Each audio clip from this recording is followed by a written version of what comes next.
दिल्ली के सफदरजंग अस्पताल में कैद सोनम वांगचुक का एक बड़ा संदेश देश के नाम आया है। जी हाँ, जहाँ शुरुआत मैंने अस्पताल में कैद होने को लेकर की, ये कहना गलत नहीं होगा, क्योंकि सोनम वांगचुक लगातार उन स्टूडेंट के हक की आवाज़ उठा रहे थे जिन्होंने पेपर लीक के बाद आत्महत्या कर ली थी।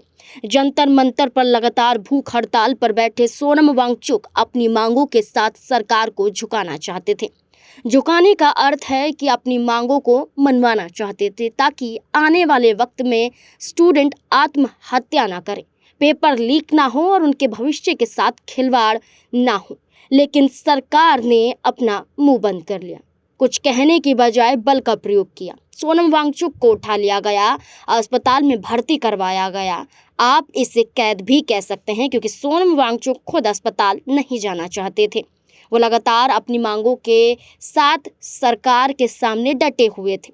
लेकिन अभी भी आपको बता दें कि सोनम वांगचुक अस्पताल में ही मौजूद हैं और सोनम वांगचुक ने वहीं से देश के नाम एक बड़ा संदेश साझा किया है। आपको बता दें, सोनम वांगचुक ने अपनी पत्नी के जरिए ये संदेश भेजा है।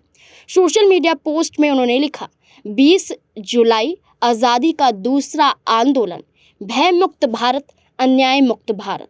उन्होंने आगे लिखा, अन्याय से आज़ादी, डर से आज़ादी, भारत का दूसरा आज़ादी का आंदोलन।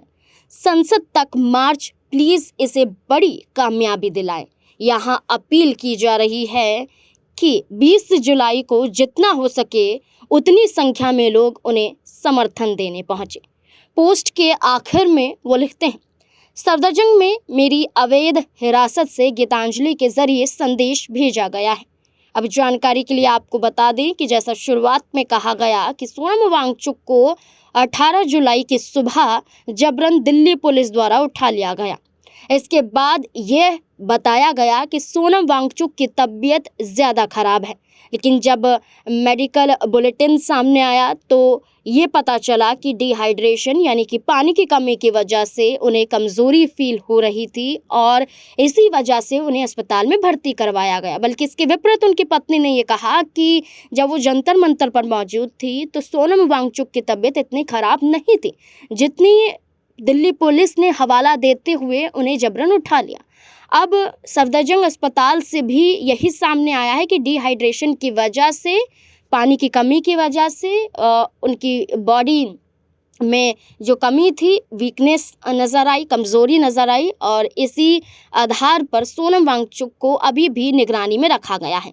अब देखना होगा कि कब तक सोनम वांगचुक को दिल्ली के सफदरजंग अस्पताल में ही भर्ती रखा जाता है, क्योंकि अभी भी यही कहा जा रहा है कि वो डॉक्टरों की निगरानी में हैं और जब तक ठीक नहीं हो जाते उन्हें अस्पताल से डिस्चार्ज नहीं किया जाएगा।